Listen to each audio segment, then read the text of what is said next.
Assalamualaikum warahmatullahi wabarakatuh. Waalaikumsalam Waalaikumsalam warahmatullahi wabarakatuh. Selamat pagi, salam sejahtera untuk kita semua. Yang terhormat Ibu Andria, salam kenal Bu.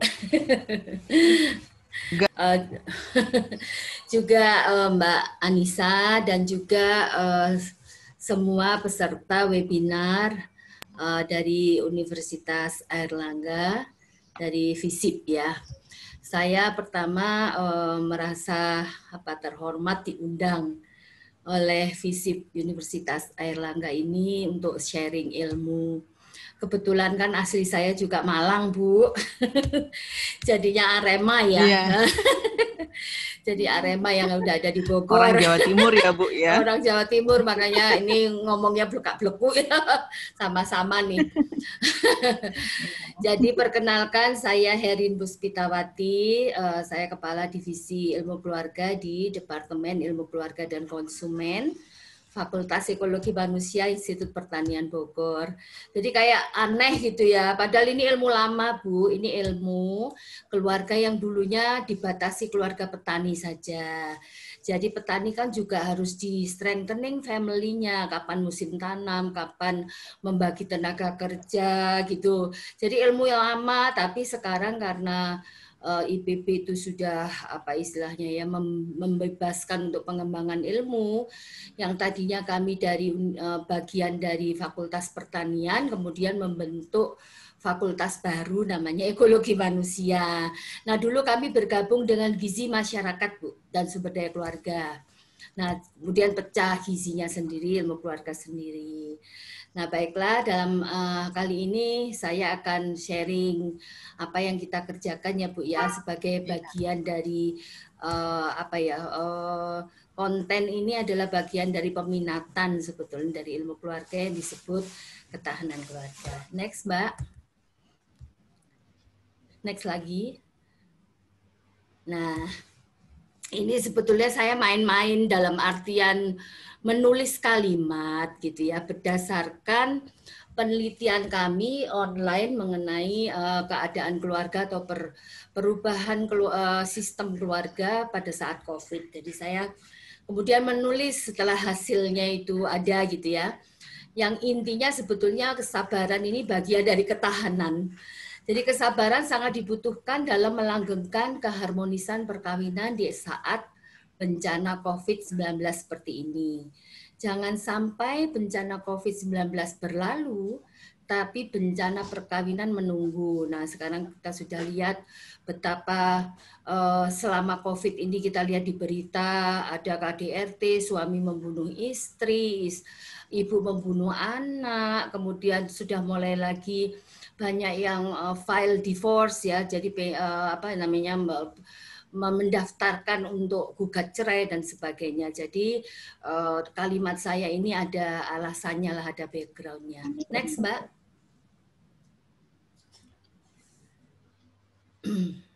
Ya, nah di dalam persentase yang singkat ini saya akan memaksimalkan pertama mengingatkan kembali ke kita dari sisi akademis maupun dari sisi praktek ya, bahwa bagaimana keluarga itu berperan penting dalam mencetak sumber daya manusia. Dan juga ada pengenalan mulai dari pengertian ketahanan keluarga dan kita mempunyai indeks ya, cara menghitung indeks ketahanan keluarga. Kemudian sedikit sharing hasil penelitian kami, kondisi keluarga saat pandemi. Nah, kemudian baru strateginya seperti apa dalam menghadapi new normal dan tips ketahanan keluarga. Ya, Mbak, next. Nah, ini tantangan tadi juga sudah disebutkan sama Bu Andria ya. Kita mempunyai tantangan sebetulnya sebelum COVID itu seperti ini, ditambah lagi COVID ya. Jadi dinamika desentralisasi otonomi daerah yang sudah kita lalui dan sedang kita lalui itu juga tantangan untuk Indonesia yang harus mencetak bagaimana sumber daya manusia yang handal untuk menghadapi, mengisi otonomi daerah ini. Kemudian saat ini, tahun ini sudah era globalisasi total, kemudian kita juga harus menghadapi era revolusi industri 4.0, kemudian kita juga punya cita-cita tahun 2025 itu Indonesia sejahtera, kemudian mewujudkan Indonesia emas 2045, kemudian target SDGs juga harus kita capai tahun 2030 yang terdiri atas 17 goals, dan akhirnya juga sambil mengoptimalkan era bonus demografi. Jadi ini tantangannya banyak sekali. Nah, semua tantangan ini harus dipersiapkan dengan sistematis. Oleh karena itu sekarang ilmu keluarga ini menjadi seksi gitu ya, karena semua harus diawali dari kebijakan pembangunan keluarga, sehingga tadi peran keluarga mencetak SDM ini harus betul-betul dipersiapkan dari sisi kebijakan. Next, Mbak. Nah, keluarga ini memang sekarang ada di dalam RPJMN itu, salah satu targetnya adalah yang disebut sebagai indeks pembangunan keluarga, yaitu intinya yang sama dengan kualitas dan ketahanan keluarga. Nah, kemudian ada ada 17 indikator di dalam mengukur indeks pembangunan keluarga ini. Nah, yang awalnya adalah indeks ketahanan keluarga, yang terdiri atas 24 indikator. Jadi dari sisi kebijakan memang sudah resmi bahwa keluarga ini harus dimonitor, harus dievaluasi sebagai hasil dari pembangunan nasional. Next, Mbak. Nah, kemudian seiring dengan peran tadi keluarga itu, jadi seandainya keluarga ini berkualitas dari sisi unit terkecil masyarakat, maka kalau unitnya ini kemudian bergabung menjadi masyarakat, maka insya Allah kualitas masyarakat juga akan terjamin, dan masyarakat ini kalau tergabung dalam suatu wilayah negara, maka mudah-mudahan kualitas negara ini juga terjamin. Jadi mulailah menjamin semua ini dari unit terkecilnya, yaitu keluarga, unit terkecil dari masyarakat. Nah, ini kunci suksesnya Indonesia. Jadi ini membuat departemen kami kan departemen satu-satunya yang di Indonesia untuk yang mempelajari keluarga sebagai sains ya.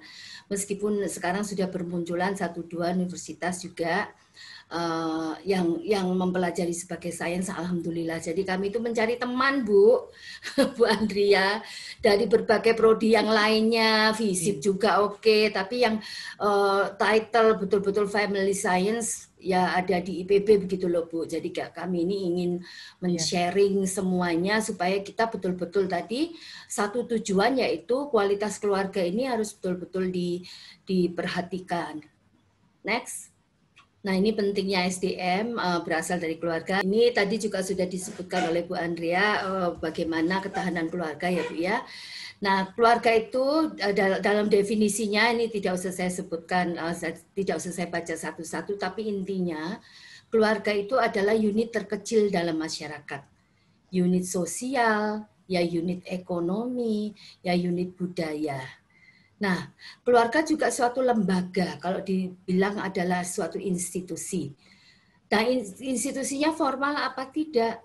Nah, sebetulnya kalau dibilang dari pernikahan ya dibentuk secara formal, karena harus nikah dulu, harus punya buku nikah, disaksikan manusia, direstui sang kuasa, bahkan ini adalah lembaga satu-satunya yang dunia akhirat gitu loh. Anggotanya ya memang itu saja gitu, ayah, ibu, dan anak-anaknya. Jadi ini suatu organisasi, makanya ada strukturnya, tadi disebutkan struktur ya.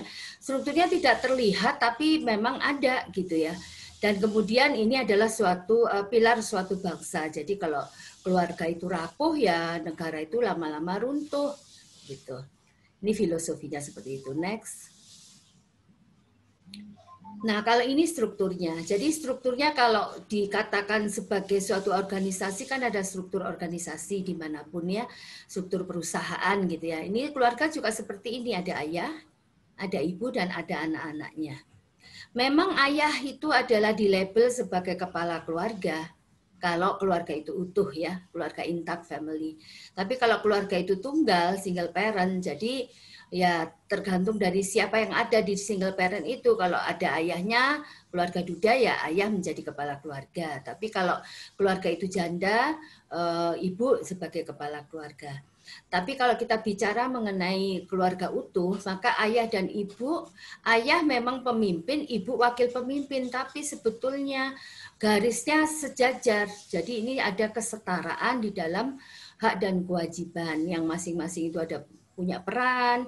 Peran tidak usah istilahnya peran ayah tetap ayah, peran ibu tetap ibu, tapi ayah dan ibu boleh melakukan fungsi yang sama. Anak-anak pun juga seperti itu sesuai dengan perkembangannya. Nah, fungsi keluarga ini ada dimulai dari keagamaan, cinta kasih, perlindungan, sosialisasi, dan pendidikan, reproduksi, ekonomi, dan pembinaan lingkungan. Nah, 8 fungsi keluarga inilah nanti yang mewarnai klaster atau dimensi dari ketahanan keluarga. Next. Nah, ini tahapannya, ini namanya family life cycle atau ini ya tahapan keluarga menurut Duval. Memang family itu tidak satu satu tipe gitu. Jadi tipenya macam-macam. Di antaranya adalah tipe berdasarkan family life cycle, itu tahapan perkawinan, belum punya anak ya, terus baru punya anak, anaknya umur preschool dan sebagainya sampai manula. Jadi tahapan-tahapan ini mencerminkan kebutuhan. Kebutuhannya juga berkembang sesuai dengan tahapannya. Nah, kebutuhan yang berkembang ini membawa konsekuensi ada perkembangan tugas. Jadi tugasnya atau tasnya juga berkembang. Nah, kalau misalnya baru tahapan perkawinan, ya tasnya agak sedikit lebih sederhana karena cuma memikirkan antara suami istri yang baru menikah tadi, belum punya tugas-tugas lain meskipun ada rencana. Tapi begitu punya anak, tugasnya harus berkembang. Yang tadinya tidak usah beli susu, sekarang harus beli diaper, beli susu. Jadi tugas perkembangan berkaitan dengan kebutuhan ekonomi juga meningkat, sudah harus punya asuransi dan sebagainya untuk anaknya. Dan ini menandakan bahwa memang perkembangan atau keluarga itu ya heterogen gitu ya. Belum lagi nanti kalau kita bicara mengenai struktur keluarga di mana keluarga extended family itu menjadi satu kesatuan yang tidak dipisahkan dengan nuclear family, ini lain lagi gitu ya. Jadi ini Bapak Ibu bisa membayangkan betapa rumitnya sebetulnya ilmu keluarga itu, tidak sesederhana yang kita pikirkan gitu. Saya kecemplung di situ karena memang ditugaskan belajar waktu itu ya, sehingga awal-awal itu agak underestimate, alah ilmu keluarga, tapi begitu nyemplung ya Allah rumitnya.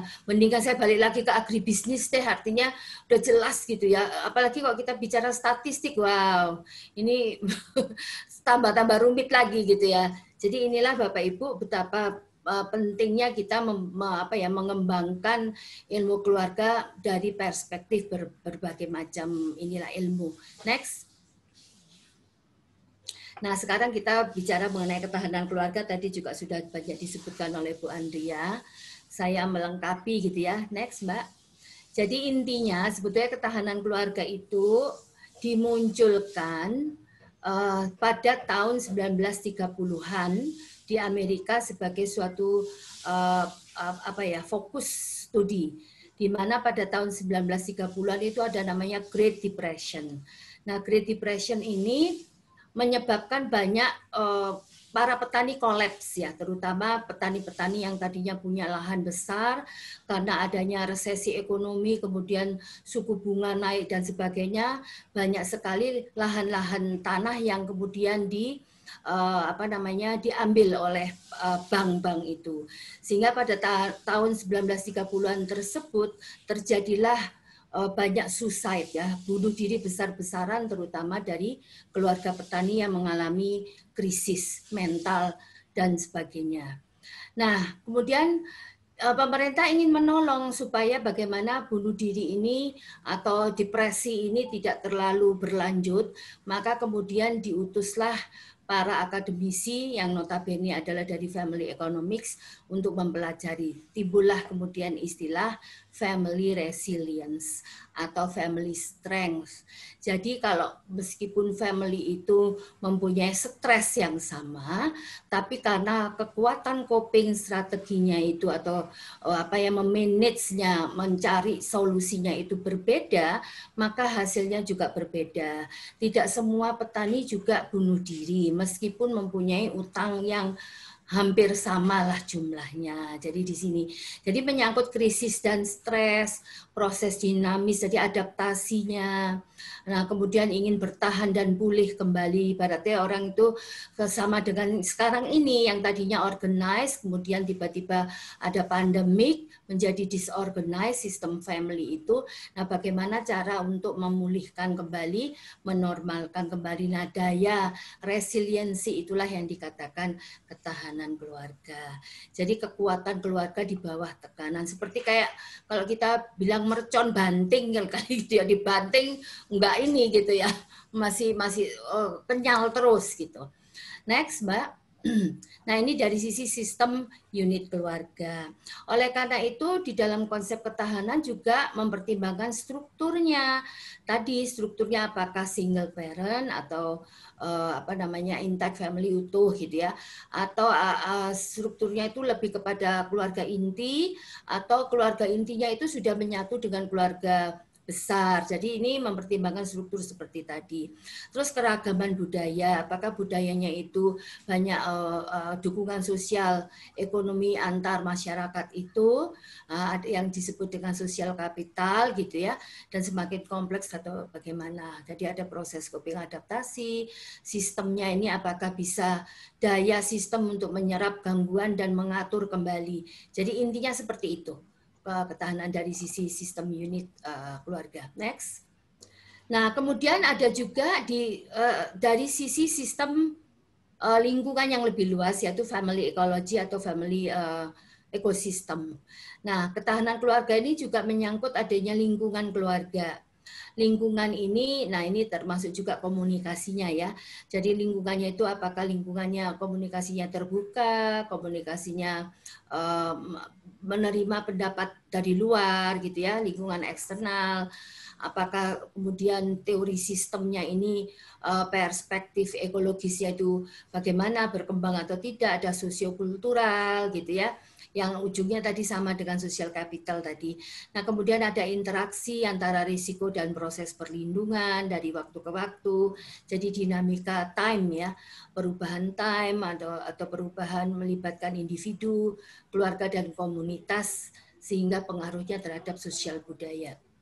Banyak sekali yang kita ambil dari lesson learn dari textbook maupun dari artikel-artikel jurnal Amerika, bahwa ada perbedaan bagaimana keluarga Black American dibandingkan dengan keluarga White dan sebagainya. Keluarga White pun juga dibagi-bagi, keluarga White yang dari Italia, dari Sicily itu agak lebih kompak dibandingkan dengan yang lain-lain. Jadi kalau kita melihat seperti itu, maka di Indonesia juga kita bisa berikan suatu hipotesis bahwa keluarga besar yang marga gitu ya, itu mungkin ada jaminan yang lebih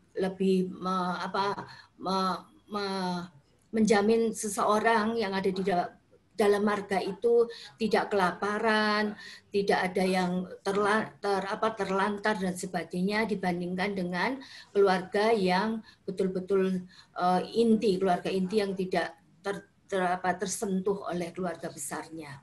Oke, next. Nah, kami mempunyai beberapa penelitian, tapi penelitiannya ini masih kecil-kecil karena masih lingkupnya adalah skripsi dan tesis.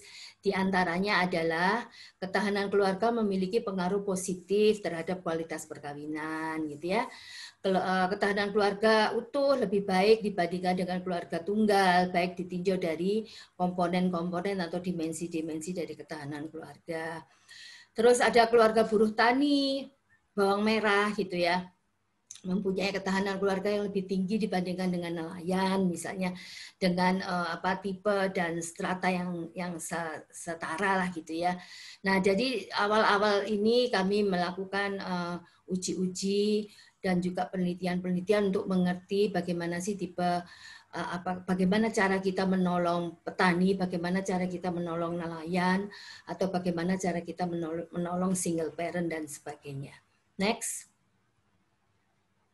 Nah, ini tadi juga disebutkan oleh Ibu Andrea Olson, saya ada Chapman gitu, jadi intinya sama Bu ya, Pearsall gitu ya, jadi intinya memang kalau ketahanan itu berkaitan dengan sesuatu yang interaksi, sesuatu yang berkaitan dengan bagaimana cara orang tua melindungi anak, dan juga bagaimana ini jiwa altruisme dan sebagainya. Sikap melayani sebagai tanda kemuliaan, berarti ini adalah value ya, value yang masih dipertahankan oleh keluarga itu pada saat kapanpun, sehingga pada saat kesulitan, masa sulit, maka value ini betul-betul jitu Bu, untuk menjadikan keluarga tadi tetap utuh, tidak juga dia kemudian stres sehingga bunuh diri. Jadi value ini betul-betul, nah sekarang pun juga sama, value yang berasal dari budaya maupun value yang berasal dari agama itu tidak bisa dilepaskan pada zaman sulit seperti ini. Karena value itulah yang membentengi kita, menjadikan kita akhirnya bangkit kembali dan terhindar dari perbuatan-perbuatan yang stres sampai bunuh diri. Ini adalah lesson learned dari US ya Bu ya. Next. Nah, ini ketahanan keluarganya juga sama, ini ciri-cirinya ya. Di antaranya adalah komunikasi yang efektif. Nah, komunikasi ini adalah menjadikan seperti alat begitu ya. Ini menurut Otto de McCubin, sebagai alat yang jitu untuk menjangkau manusia satu dengan manusia lain untuk berelasi. Melalui alatnya adalah komunikasi yang efektif. Terutama komunikasi efektif pada saat orang-orang stres itu kan sulit. Nah, kalau tidak menemukan sesuatu yang efektif, nah sesuatu yang efektif tadi dilandasi oleh value, adanya rasa cinta, adanya rasa yang mulia tadi itu ya. Next. Nah, ini adalah rekapitulasi, monggo dilihat, ternyata memang ketahanan keluarga itu dimulai dari tataran inputnya harus tahan, harus strength gitu ya. Jadi perkawinannya harus tahan, nilai-nilainya agama harus ada, nilai-nilai budaya atau norma. Nah, jiwa berkorban itu altruis ya, tidak mementingkan diri sendiri, tidak, tadi lebih banyak we daripada I gitu ya, lebih banyak akomodatif ke orang lain daripada kita egosentris dan sebagainya. Kemudian tataran proses, dan tataran proses ini sebetulnya manajemen ya, manajemen materi, manajemen sumber daya manusia juga, manajemen waktu, dan manajemen juga SDM, termasuk juga manajemen kolbu ya, manajemen hati yang harus dikelola supaya tidak stres, sehingga menghasilkan ketahanan output. Nah, output ini bisa outcome, bisa menjadi impact. Nah, inilah yang bisa diukur, ada dikatakan sebagai kesejahteraan objektif. Nah, yang nggak bisa diukur atau berkaitan dengan sesuatu yang non parametrik ya, kalau statistik namanya kesejahteraan subjektif. Nah, kesejahteraan subjektif ini ada dua dimensi, yaitu happiness and satisfaction. Jadi ujung dari semua manusia itu sebetulnya the end of the final end itu adalah mencapai happiness and satisfaction. Sedangkan harta benda segala macam ini baru dikatakan sebagai kesejahteraan objektif, itu baru kesejahteraan antara. Nah, impact dari kesejahteraan objektif inilah menghasilkan happiness and satisfaction. Ini adalah ujung perjalanan dari ketahanan keluarga. Next. Nah, khusus untuk Indonesia, kita harus berbangga bahwa pemerintah sudah aware ya, dan juga memasukkan pembangunan keluarga ini ke dalam RPJMN dengan ada indikator-indikator. Pertama kali memang KPPPA karena berkepentingan untuk menjamin pemberdayaan perempuan dan perlindungan anak, sehingga supaya perempuan tadi empowered ya, berdaya dan juga anak terlindungi, maka keluarganya harus stabil. Nah, keluarga stabil kualitas inilah dikatakan sebagai indeks ketahanan keluarga. Nah, kemudian direspon oleh BKKBN dan Bappenas ditingkatkan menjadi indeks pembangunan keluarga yang tadinya dari banyak sekali indikator ya, dari mulai 40-an sampai akhirnya menjadi 17 untuk yang indeks pembangunan keluarga ini. Nah, itulah yang masuk ke dalam RPJMN 2020 sampai 2024 gitu ya. Nah, saya akan menjelaskan yang dari ketahanan keluarga KPPPA secara singkat saja.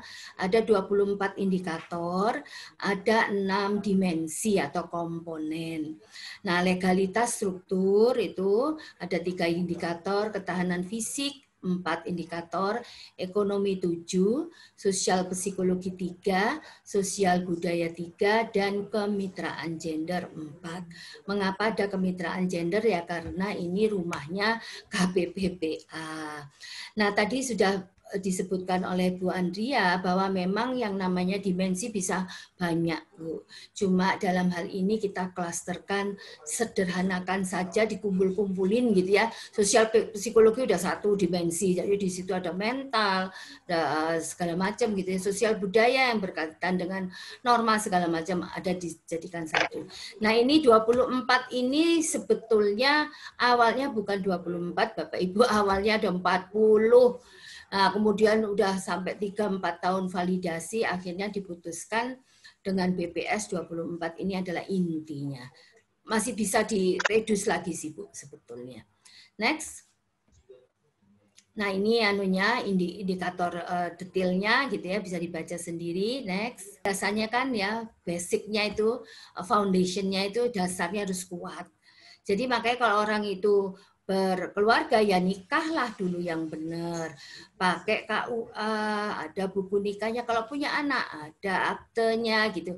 Jadi legal aspek ini harus diberesin dulu sebelum yang lain-lainnya. Nah, kemitraan gender ini dipandang sebagai bagian dari manajemen. Jadi kalau bekerja sama antara suami istri, antara orang tua dan anak itu akan lebih baik daripada tidak bekerja sama. Nah, tentu saja di dalam kemitraan gender itu terbesit semuanya adalah komunikasi yang efektif. Nah, kemudian ada 4 pilar, ketahanan fisik, ekonomi, sosial, psikologi, sosial budaya. Sehingga kalau landasannya kokoh, pilar-pilarnya kokoh, lah insya Allah ini rumah yang namanya ketahanan keluarga ini akan kokoh. Next. Nah, kami ingin sharing sedikit mengenai hasil dari kondisi keluarga saat pandemi. Kami melakukan, next Mbak, kami melakukan survei online yang alhamdulillah diisi oleh 2.000 lebih tadinya ya, tapi kemudian di screening menjadi yang bisa diolah 1.591 dari 29 provinsi. Nah, kebetulan tadi yang disebutkan oleh Ibu Andrea tadi kan BKKBN itu kerjasama dengan kami, Bu, tapi kami sendiri juga melakukan survei sendiri dengan variabel yang agak sedikit berbeda lah gitu ya. Nah, kebetulan memang 70% itu dari Jabodetabek, di mana ini red zone ya. Jadi sumber utama dari pandemik itu kan berawal dari Jabodetabek. Nah, kemudian kami ada membedakan semua karakteristik itu antara Jabodetabek dengan outer Jabodetabek, artinya di luar Jabodetabek. Nah, kemudian punya anak kebanyakan dan lama menikahnya juga sekitar lebih dari 10 tahun, dari 74%. Jadi memang ini keluarga yang sudah stabil, Bu. Jadi bukan keluarga yang baru-baru menikah gitu ya. Jadi keluarga yang sudah 10 tahun itu berarti sudah satu periode di mana sudah melewati masa kritis. Gitu. Kami tidak bisa menyebutkan mungkin satu persatu karena keterbatasan waktu, tapi intinya ada perubahan keluarga. Perubahannya itu kami tanyakan apakah lebih buruk atau sama saja atau lebih baik gitu. Memang ada yang mengisi lebih baik, tapi itu sedikit. Kebanyakan adalah mengisi lebih buruk dari sisi apa? Pekerjaannya, jadi pekerjaannya itu banyak yang dipecat, kemudian keuangannya juga lebih buruk, makanannya juga lebih buruk, dan ini antara ya sekitar 55%. Berarti yang sisanya adalah stabil, tidak ada perubahan atau lebih baik. Namun juga kalau kita lihat memang ini angka ini kan karena ini bukan sampling ya Bu, ini kan ibaratnya kan voluntarily sampling, jadi orang ngisi karena volunteer ya. Tapi paling enggak gambarannya kita sudah lihat hampir separuh lah ya kira-kira sudah mengalami kegelisahan, kemudian sulit untuk bayar-bayar makanan segala macam, berarti ada tekanan ekonomi yang lebih semakin tinggi. Nah, meskipun begitu memang masih ada keseimbangan peran. Nah, yang kami kasih merah itu adalah yang sudah KDRT, tadi Ibu sudah menyebutkan data makro ya Bu ya, kami cek dengan data mikro, ada meskipun tidak banyak gitu ya. Kalau yang marah-marah itu memang ini menarik nih ya. Marah suami ke istri cuma 61%, tapi istri ke suami 70%. Jadi ini perempuan ini lebih banyak marah atau seperti itu di kenyataannya. Nah, kemudian sudah kami alhamdulillah Bu ya, bukan alhamdulillah dalam arti negatif, maksudnya ada yang ngaku, ada sudah pukul memukul. Suami pukul istri 2%, istri pukul suami 1%. Meskipun secara statistik 1 atau 2%, tapi sudah ada loh Bu, yang indikasi kekerasan dalam rumah tangga yang betul-betul harus diperhatikan oleh kita semua. Nah, kemudian ada caring, suami peduli, istri peduli, coping strategi penghematan, mengambil tabungan, ini sudah hampir 3/4. Menjual barang juga sudah 30%. Nah, kita pertanyakan juga ini sudah menuju kerapuhan ekonomi. Ya kalau tabungannya masih ada, ini sampai pandemi sampai kapan ya?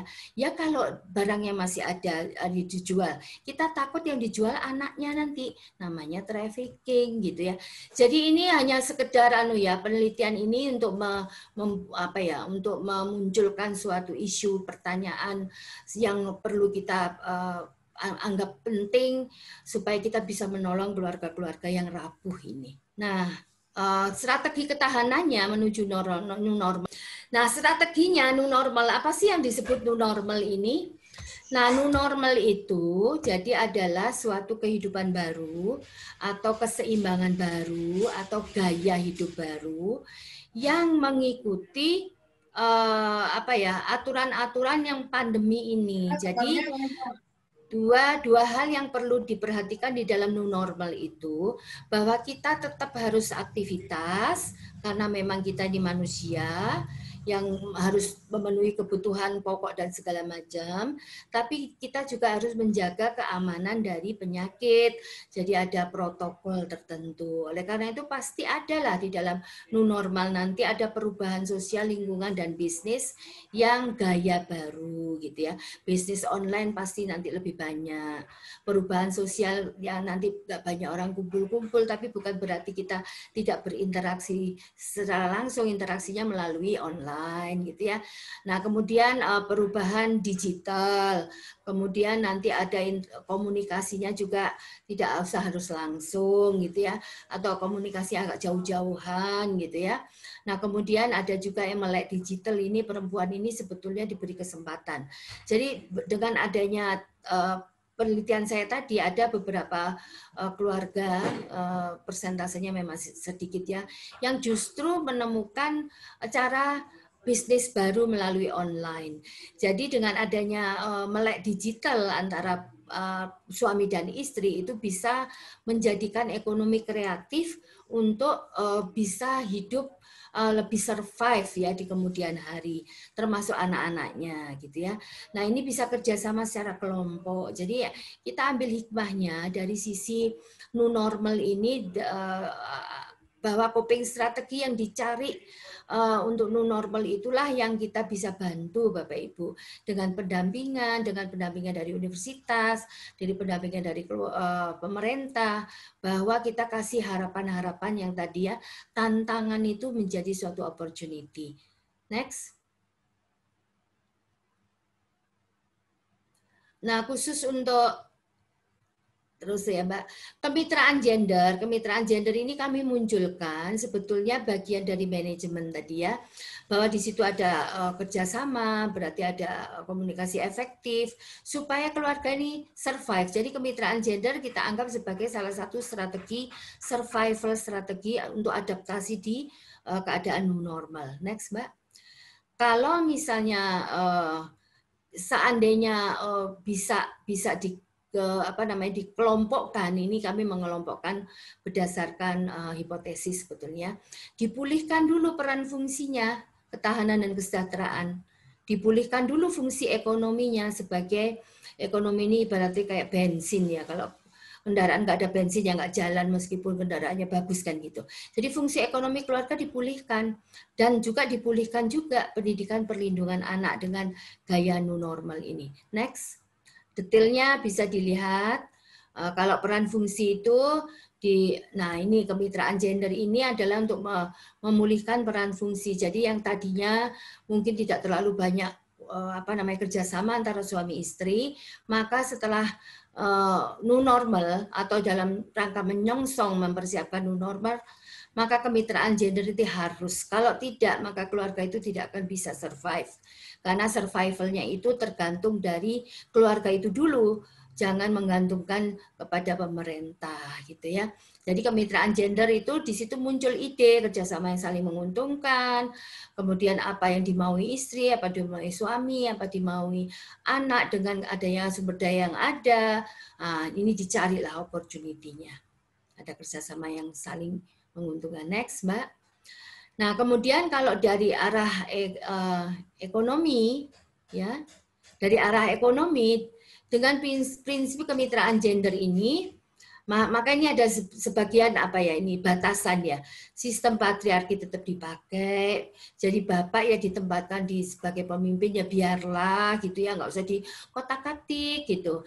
Nah kemudian tapi pemimpin tidak otoriter, dia memimpin bersama dengan wakilnya, bentuk adil gendernya. Jadi ada suatu keseimbangan dalam sistem keluarga itu. Nah keseimbangan ini bisa diaplikasikan melalui prinsip-prinsip kemitraan gender.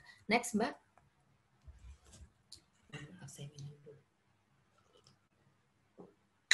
Next. Nah, tadi aja sehingga ketahanan keluarga ini bisa dicapai melalui kemitraan gender, karena memang ketahanan keluarga ini aspeknya multi ya, dari mulai fisik, ekonomi, sosial budaya, dan sosial psikologi. Next. Nah, seandainya ini digambarkan di dalam sistem keluarga, di situ ada sistem keluarga inti, menuju non normal ya, ada strukturnya, ada utuh single, ada tahapannya tadi ada 8. Nah, kerjasama, komitmen ini sebelah kiri, di situ ada komunikasi, sehingga membentuk attachment. Kalau sudah attachment ini sudah utuh, sudah unity.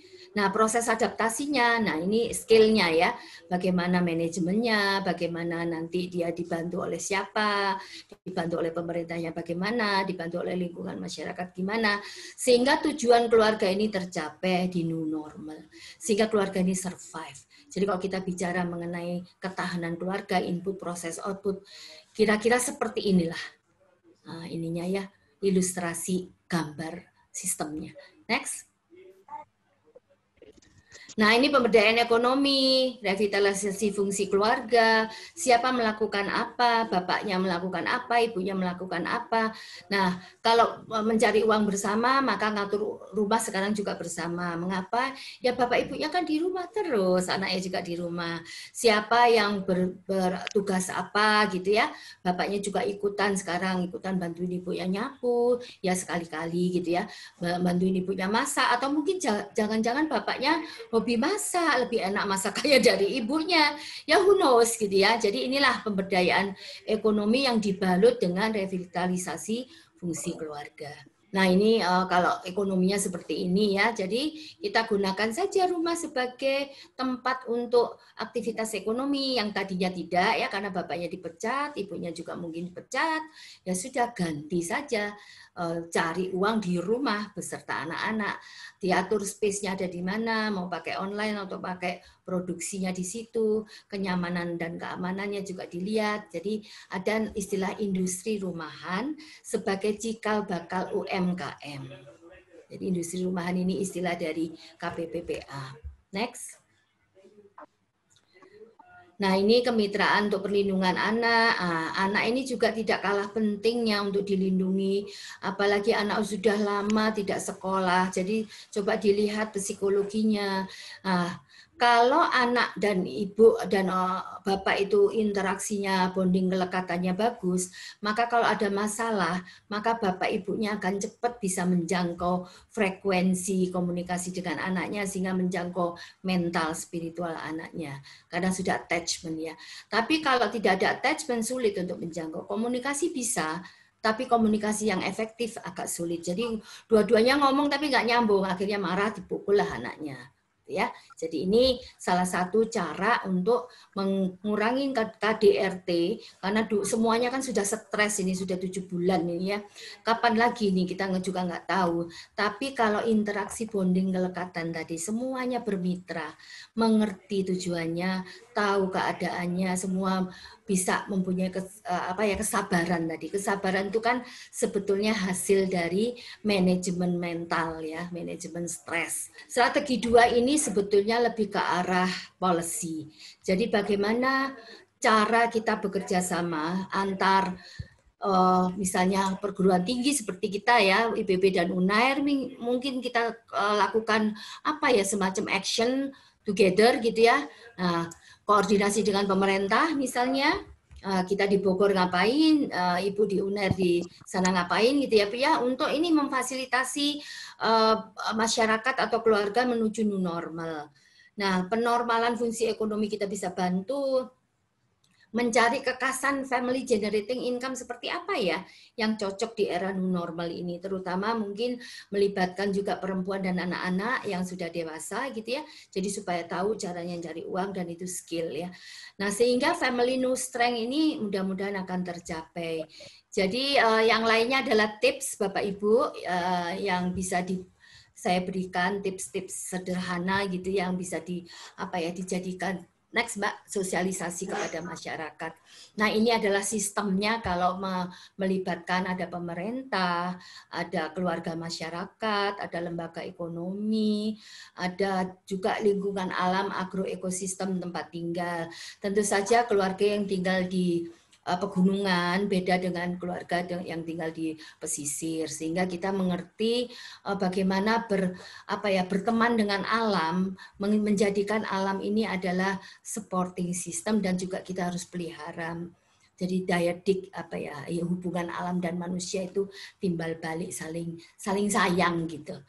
Mudah-mudahan sharing pengetahuan ini menjadikan kita lebih bisa mendampingi masyarakat di sekitar kita. Terima kasih. Wassalamualaikum warahmatullahi wabarakatuh.